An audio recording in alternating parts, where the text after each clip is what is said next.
Dans le psaume 95, nous lisons ceci. Venez, crions au Seigneur notre joie, acclamons notre rocher, notre sauveur.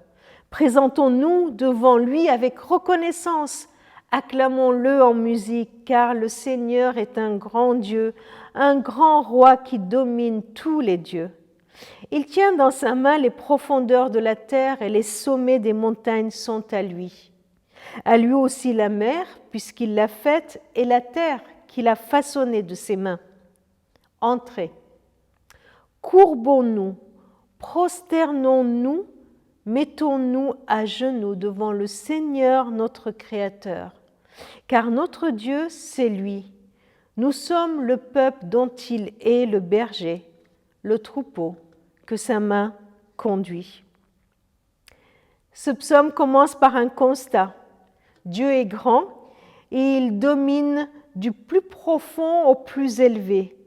Il façonne, il crée. En prendre conscience nous conduit à deux réactions. D'abord à une louange joyeuse, bruyante, l'expression de notre connaissance. Mais tout de suite après, cela nous conduit à nous courber, à nous prosterner, à nous mettre à genoux. Pourquoi ? Christ a franchi cette distance qui nous séparait de Dieu. Il a traversé le ciel pour venir vers nous. N'oublions cependant pas qui il est. Si les mages étaient venus comme cela avec un air hautain pour voir Jésus, on n'aurait pas parlé d'eux jusqu'à maintenant. Les mages ont compris qui est cet enfant. Ils sont venus se prosterner devant lui. Pas devant un simple enfant, mais devant le Dieu de l'univers.